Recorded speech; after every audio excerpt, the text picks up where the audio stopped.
two-part question, if it's all right. When you left the services or the army, what was the thing that you found most difficult to adjust to? And secondly, because you were female, was there any differences because of that those challenges were different for any reason? Very easy answer to your second question, which is no, or not yet anyway. In terms of the first question about what I found challenging about leaving, it took me about 3 months to realise that just because I was working for myself, which was fantastic in terms of having independence and flexibility and variety and say over what I did, I loved all of that, I really missed any kind of routine or structure. I mean, shock horror, 13 years in the army and I like structure, probably should have guessed that one, but I was suddenly finding myself sort of saying yes to everyone and everything, assuming that everybody else's diaries were busier and more important than mine, and I was here, there and everywhere and not achieving any kind of stuff for myself. So I caught that, I think, pretty quickly actually, and managed to put a structure in so that I could still achieve what I wanted to from a business point of sense point, but also manage my priorities. And one of my reasons for leaving the military was to be able to have a good work-life balance. And suddenly I wasn't fitting in going to the gym, for example, which is hugely important and pretty necessary for me, really. So actually by putting that structure in around fitness, that kind of killed two birds with one stone. So very, very particular example, but that was the main thing. And I think obviously because rather than going and joining an organisation where I was working set hours in an office environment, working for myself, meant that I just had to take control of that. All right, I saw a couple of hands come up. Who else has got a question? Are you just scratching your head? Is that what it is? I have a question. Yes, please. Thank you. This is probably a big question, one that I've been juggling with for many years. How do we make it more appropriate or welcoming for very, very senior, skilled leaders in the army to make the transition into civil or public sector, private sector? What are we not doing within the corporate world? Because I know you've got loads of skills, particularly around Agile, which we could benefit from. What isn't working? You happy to? Big question on it. Yeah. Are you happy to start us off, Nick? Yeah. Why do you make why have you made the judgment it's not working? Because I don't see enough experienced military working in corporate. I see one or two. We have a token military person as a veteran that's come in, but it's not mainstream. It's not. And does business see them? I mean, I exaggerate, but like Captain Mannering. Not like Captain Mannering, like Colonel Bloodside. Is there a sort of is there an image of these people that is? Not necessarily. I think there's a lack of understanding or an assumption that they won't integrate. An assumption, and there's a certain nervousness around in an insurance company or financial sector, how could you benefit from those skills? So I think there's a lack of understanding, in my view, around how you can really leverage that skill set. So I would. And I think we have another comment as well, actually, just as a build. Okay. Yeah, I think if you're from the services, quite possibly you are an ethnic minority. You're kind of treated in that way. I mean, I've hired at least 6 rear admirals and quite a lot of armed services, and I actually had a prejudice and I wondered what it was, and it was simply I didn't understand what skills those people had, and I wasn't really interested until I was actually forced to interview a rear admiral.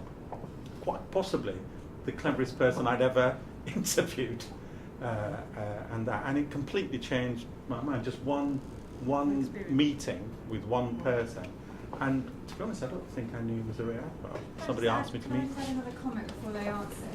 Because what I was going to ask, it does link to what you're saying, is how much of this is the perception that if someone from the services has done 10, 20, 30, 40 years of the same job versus the fact that it's 2 years of a job that could be completely different and the next thing completely different. How much of that is missed? And I think that kind of ties into it. And I think that builds on your point earlier, Nick, around 22 different roles within your career. Are you happy to continue to comment? Yeah, I mean, I think I'll make 2 points, and then hear it from the closer to the sort of reality. I think there is a problem between the plug and the socket.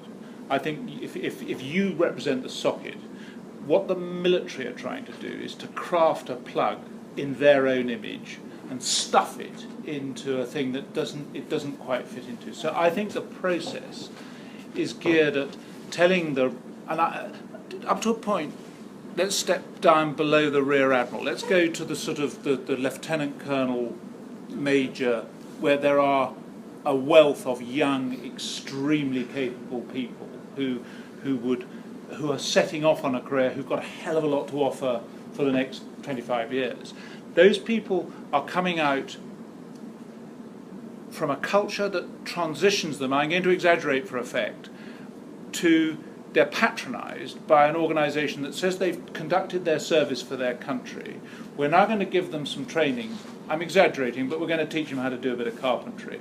And then we're going to stuff them out into the job market to get a job which will fill the difference between their pension and what we think they're going to earn. So they're okay. Rather than an organisation that looks out at employment, looks at the individual that they've got and tries to spot where the best place is to point them, and then work in partnership with the employer to draw them in. And very, very briefly, I had a guy working with me who was a 22-year infantry middle colour sergeant, so not an officer, but senior non-commissioned officer.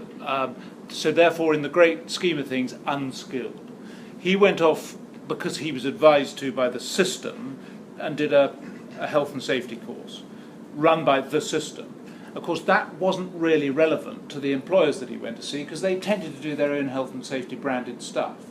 And he found himself walking around job fairs holding his chitty saying he'd done it, and people were being nice but weren't employing him. And he ended up working as a fibre optic engineer for OpenReach, which he trained for in 3 weeks. He didn't think he was going to be able to do it. He trained for it in 3 weeks, and within 2 months he was the best performing engineer in the Northwest. Now, if he had just stopped and thought, what could I do? And what do they want me to do? He would never have to waste the money or the angst on the health and safety course. He would have been sucked into this employment. The only niggle I have is that is not the end game. He then wants to have an aspiration to go on up. But the transition needs to draw him in. So employers need to be setting the standards for drawing people out of the military. Thank you, Nick. We had a comment at the back. Yes, so hello. I wanted to say that 3 points. Point one, gentleman at the front. I work for Virgin Money. Virgin Money consider veterans as part of diversity and inclusivity. So thing two, as part of that, we have set up a group called Vets at Virgin, which seeks to assist servicemen in the Northwest and Northeast, North of England and Scotland through that transition with all the kind of issues. And we've got from Lance Corporals up to full colonels as part of our group. But thirdly, I think that the translatable skills is what's happening, and I think Kate, maybe you alluded to this, was the language that the Army or Armed Services speak versus the language that civilian organisations speak, and it just doesn't translate, because guys who turn up, who I've encountered at Virgin Money, for example, have been serving on the front line in Afghanistan. 6 months later, they're stood in a banking environment, going, I haven't got a clue what anyone's saying, I can't relate to any of this language, and I don't know how to even begin to communicate with these people. Please help me, show me an organogram or something. You know, that's the kind of level these guys are at. So. And the branch manager suggests they go on a resilience and agility course. Well, maybe. Run by Edit Development. Can I pick up on that, because I think this is kind of where sort of Andrew and I sort of are coming in, and I absolutely get the point that you make that there is a cultural challenge on the side of the employer, not maybe understanding the capabilities and the culture of the person coming in. And similarly, there is this challenge of someone who's the organisation recognises have got these great capabilities, puts them into a role that absolutely they are the plug in the right socket, but they've got the problem with the language, they've got wider cultural problems as well, and finding ways of being able to accelerate how quickly ex-armed services people can hit the ground running in roles, whether it's project-based or whether it's another role in another part of an organisation. Yeah. And I think that's a big challenge. If I may, please. Yeah, I'm Mark Castle. I'm Chief Executive of a charity, and I just wanted to continue on the theme that Nick had. For me, it's about the ability to hit the ground running. When I hire someone, I want them to do the job straight away. That means they need the skill set to do the job straight away. Therefore, immediately, someone who comes out of the services is a risk. And I'm ex-military, and I know what they can do, but what we need to do is to try to minimize the sense that they are a risk candidate.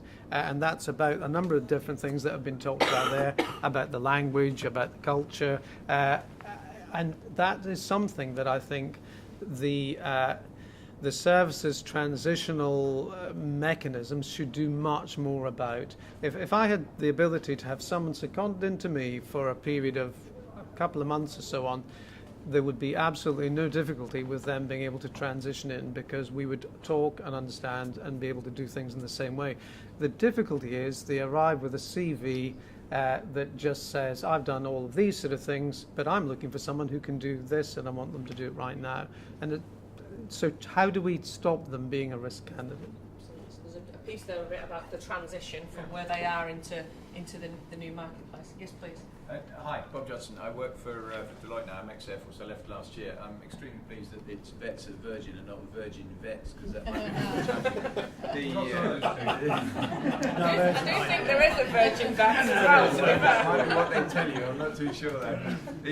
I think, interestingly, I think there's quite a sort of negative view developing in some ways here. The reality that I see is that there's a lot of positive stuff being done by a lot of organisations, and Deloitte's one of them, Barclays is another one, and a whole range of other big corporates who are getting very actively involved in looking at schemes not only to recruit people but actually to ease that whole transition path and work in partnership with organisations like SaluteMyJob, for example, and also actually with the service transition process to try and make sure that there is more of an education and an understanding of what people need to be able to deliver when they're going to turn up and apply for a job in organisations outside at all sorts of different levels.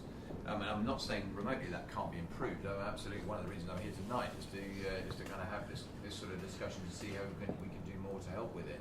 But I think there is a real positive mood going in the right direction to try and do that. And interestingly, we had a session recently where we talked about the probable need for there to be more of a managed path around service transitions in particular, and an actual discussion with the services to try and facilitate that. The challenge always being, of course, that corporates are going to arguably be driven by market forces, and then the services will by their very nature be very nervous about people just being poached straight out. So putting people out on placements to give them education and training before they're actually then going to leave is a risky sort of strategy. But I think there is an appetite to do more, and we ought to be collectively, the kind of people that are in this group, I'm sure absolutely have a role in participating in that, because there's a good way forward for it if we do.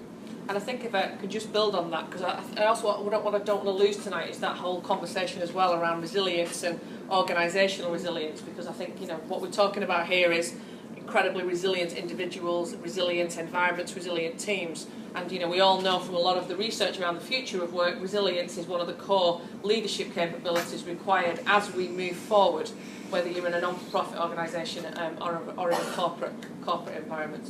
Yeah, to bring us back to that topic, to change direction slightly. So my name is Melanie Aymer. I work at the Paribas, a French bank. Today we have some themes in banking at least. So we've got regulation, hitting access calls over the news. We've got technology, so the likes of financial tech, what we call fintech firms coming in. So I like your comments about situational leadership and speaking to your CIO is really important. People who understand the information technology that's very relevant to the banking industry. But we also have millennials, young people that really wanting to get into our corporation and be able to track them, because we're now competing against not the other banks, we're competing against the Googles, rocking up in jeans and hanging out with iPods and stuff in their areas to be able, it's a different sort of people that you're dealing with. Should have been in at 6 o'clock. That's what this whole room is full of.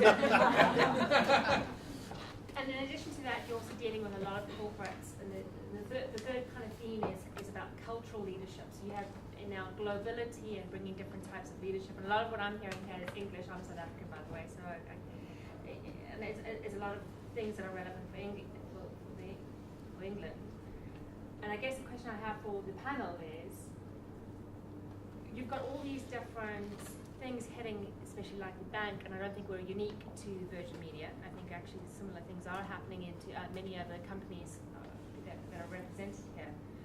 How does one show agility, flexibility, and all of these things in that environment? So to summarize, you've got heights of regulation, millennials, who like flat structure, by the way, no hierarchy.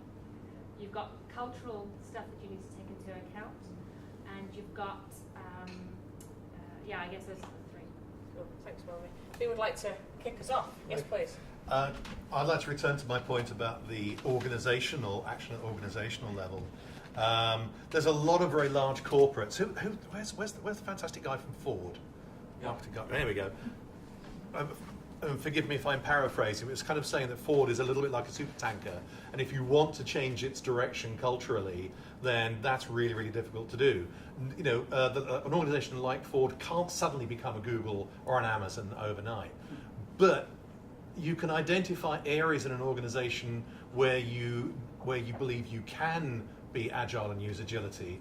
With a lot of, and I've been talking to clients, I know there's someone from Aviva here, and I've been talking to a couple of people in Aviva where they're using agility for software development, and they're encountering some challenges when they're trying to scale and when they're trying to incorporate that into much larger change, and they're hitting all sorts of problems, and it doesn't work from the bottom, from the ground upwards. That kind of culture change and that way of working change has to be driven absolutely from the top. They have to say, yeah, it's possible for us to be agile in this part of our business, and we recognise that this is what we have to do. But if we have to, forgive me, I don't know the gentleman's name. Nick.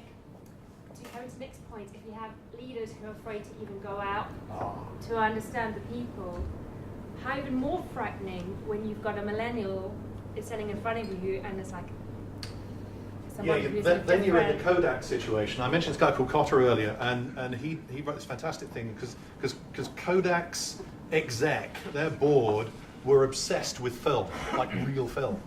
And they had a lead donkeys years ago in digital photographic technology, and they completely let it go because the board refused to listen to their R&D people and people at the middle and upper part of the organisation and said, we have got to embrace digital technology. And like there weren't, there aren't many buggy whip manufacturers anymore. Kodak at the time went to the wall because they did not recognise those commercial challenges. Once they actually did, or a new board did, well, back comes Kodak, and they're reborn. Please. I think to link the two streams of conversation that we've been having here, I think there's an element of ex-military and at the senior level and at the non-commissioned officer level, whereby that resilience exists and is a necessary part of your job when you're in the military, to be able to talk to and form relationships with all levels of people, different backgrounds, whether they be millennials or whatever. And that resilience that the ex-military have is just one of the skill sets that they can bring to major corporates. I think the conversation where we were asking what more can we do as corporations, I think there's an element of this as well, that it's behaving upon the individuals coming out of the military as well to prove that resilience, to understand what their skill sets are, what they can offer, and to come into companies to do that. There are a number of corporations like Barclays, etc., who are offering those kind of experience days so that people can spend some time within a business to learn a bit of that language. But there is a large element of this that is beholden upon those individuals coming out of the military to do a lot of the legwork themselves. It's their career, and the guys that I meet a lot of lieutenant colonels, etc., coming out into the insurance industry, and we've set up something to give them that basis and that experience so that they can apply that skill set. The thing that I always tell them is that nobody cares about whether they get a job really. It's only them as an individual, and they need to really ensure that they are understanding of their skill set. Thank you. But there are two different conversations going on. There is this absolutely fascinating challenge of how you adjust to a massively changing, complex environment. And I mean, so I'm not in any way. I think everything you said was terrific. But this is a hugely important issue to address, because we are still operating as if the world is hierarchical and paper move.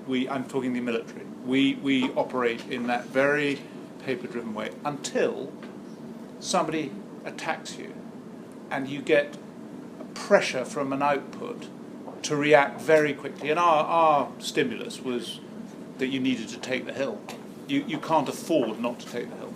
So you find, albeit not quickly enough, but you find adjustments start to take place in your organisation.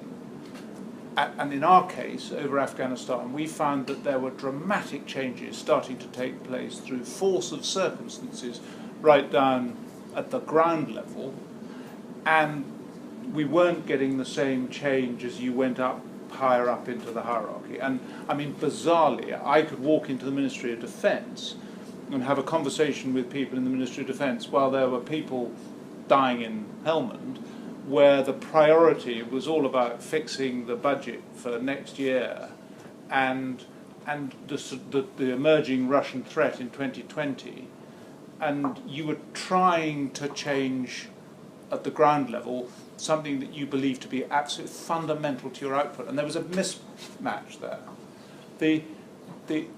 The change in that case came when somebody quite high up managed to persuade the culture of the organisation to, and I'm exaggerating again a bit, but to go onto a war footing.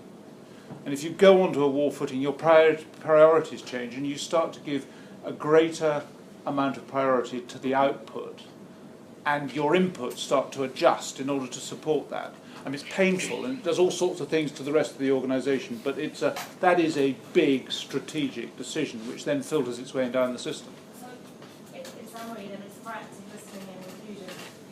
Yeah, you've got to, it's priorities. What's your priority? Because there are going to be some organisations which probably don't care particularly about the millennials, but there will be some organisations where it's absolutely critical to start adjusting the way you behave in order to maintain your position. And you need some strategic leadership, because you need people who are looking at that, who are prepared to break down the accepted model and look at it. We would describe it as a war game. Look at it, contingency plan, do all the things that you haven't got the resources or the time to do, but you need to do that at the highest level. But then watch the whole time what's going on at the front line to be able to adjust and adapt to it. And then where we had it easy compared to you is that we were then able to take risk with our inputs. We were able to do things that were inherently inefficient in order to meet the demands on the front line, accepting we were then going to be able to adjust them when we had won or had achieved a degree of supremacy at the front line. Now, there's something in that. There's something. I mean, I think the point. I haven't answered your question. I think this challenge of hierarchy and applying both conceptual and geographical hierarchy to something that doesn't accept it. I think that's a really big challenge that we all need to face, and I don't think people are really addressing it. And I think I've given you an example of how our outputs drove change. Does that apply to you? I don't know. And if I can throw it across, I think Kate's also got a really interesting point that you make, I think. And for me, sort of fairly simply, if you like, as an organisation, I think you have to be very clear of three things. One, your purpose. So very high level, what is the direction you're heading in? What is it that you exist for? And for you, as you mentioned, regulation is going to be hugely key within that. What are your organisational values? What are those north pointers on your compass that direct how you achieve your purpose? And then how are those played out on a day-to-day level in terms of your culture? So I think those three things are what shape your organisation. Now, as what will come out of that, which I think Nick referred to, is who are the people that therefore you want to attract, and if they are the millennials, or at least some of them are, then you perhaps need to adapt how your organisation lives. But if they're not, why are you worried about them? Because they make up. I think we've overblown the millennial phenomenon a little bit. If I'm honest, I don't think actually there are as many of them as we perhaps think, and I also think that they are actually pretty adaptable, and if they work out that they want to work in an organisation like yours, they will adapt accordingly, and then maybe once they're in it, they will spread their influence a little bit, which is perhaps healthy for you. So that would be my sort of take on your point that you made. And the gentleman at the back, before talking about the responsibility of the individual, I absolutely agree. For me, there are three areas. There's the military itself, that absolutely needs to help support successful transition into civilian life. There are the organisations, the employers, who do need to develop a better understanding of the skill sets and the types of people that they're coming. And the gentleman made the point earlier, I think has left, but and wanting somebody who he can immediately employ and be useful in that role, fine, absolutely, of course, but a lot of what an employer needs are specific skills that can be trained on training courses. That's pretty easy to accomplish, actually, in a few weeks. What they can't get like that is the huge wealth of leadership, and I'm talking leading self as well as others, that an ex-military person will bring that organisation. So skill set, pretty easy to fulfil. The greater, wider sort of life experience, not so tricky. So, not so easy. So understanding that, I think, is important. But yes, as the individual leaving, and just done it last year, huge responsibility on us to get out there and to do our research and to build relationships and to find out what it is that we want to do. And my transition was hugely straightforward, really, because I had a very clear focus what I wanted to do. But I was going through resettlement with a lot of people who didn't have that. And some of them hadn't really bothered. And I had very little sympathy for them, for I think exactly the point you're making. Thanks, Kate. Just before we come to you, we had a hand up just before you, so if I may, please. I think, very valid point. I think at the same time, I mean, why do most projects fail? Because we don't plan. Yeah, we all need someone who can immediately hit the ground running and has all the knowledge of our business.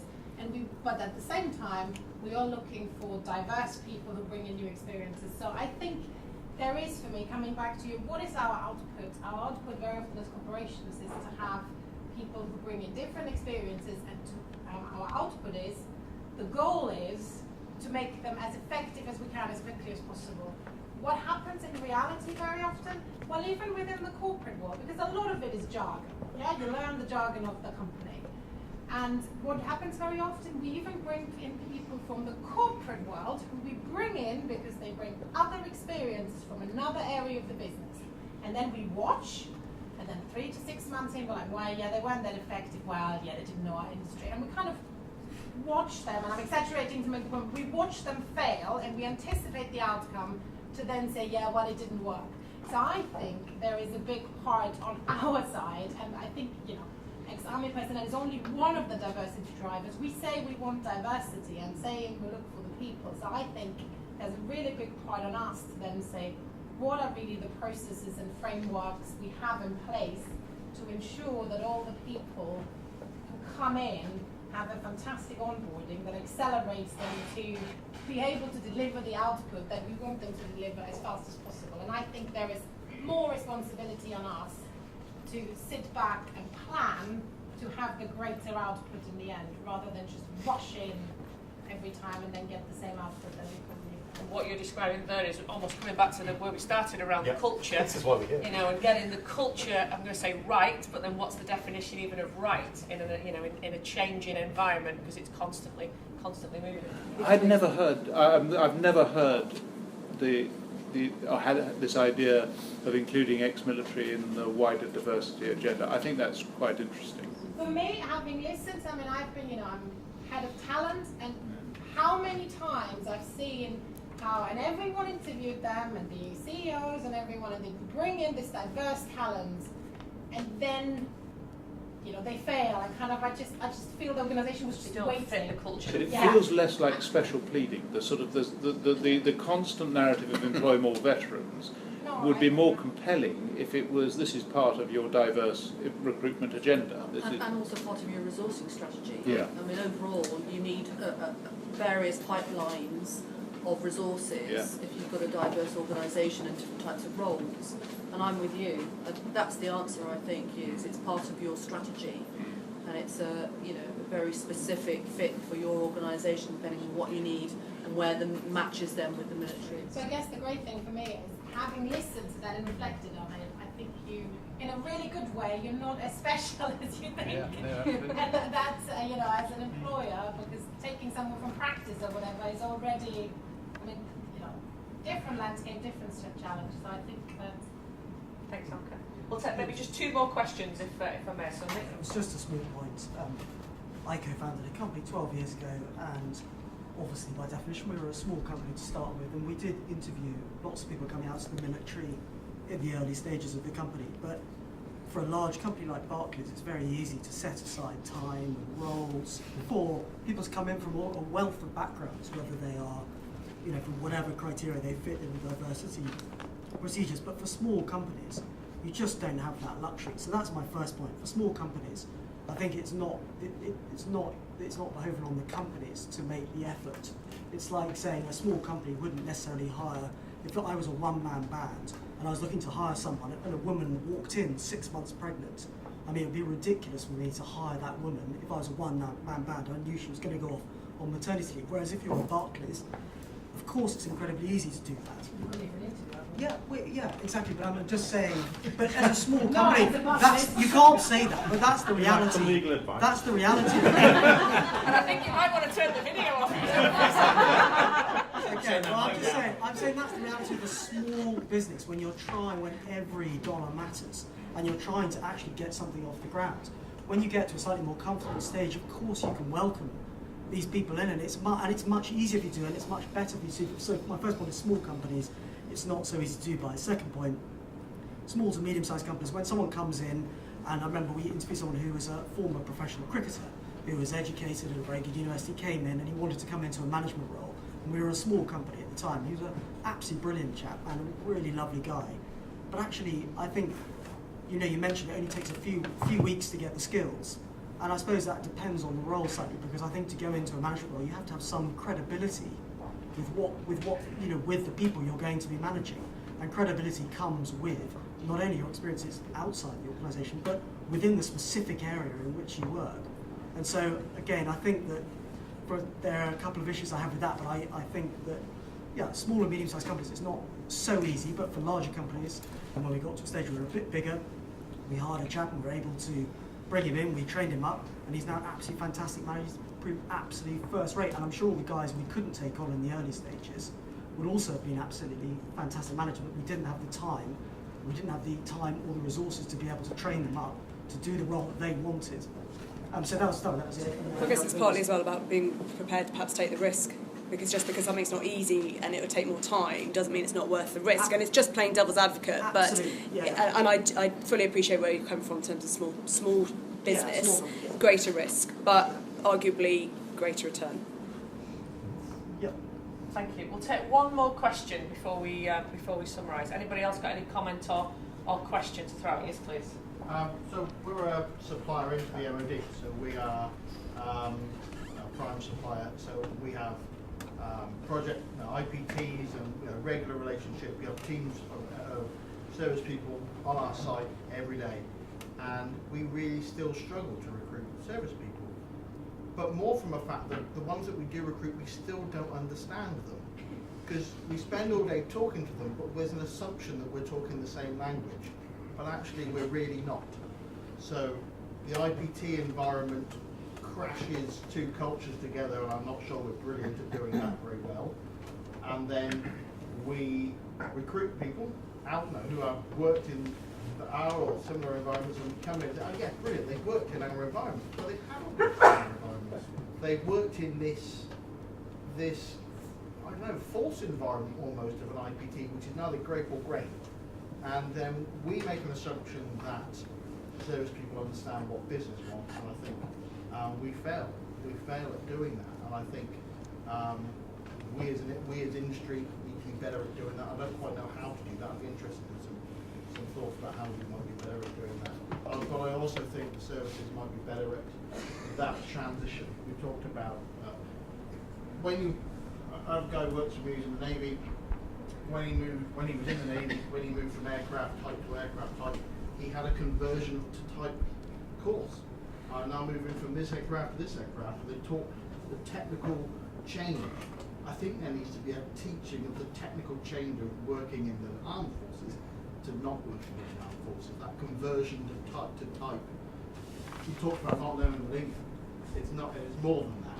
But I know. I think it is, but I think a certain amount of that is done during your resettlement. I mean, how many organisations give up to a year of training and funding and time to be able to go and to retrain for a new career?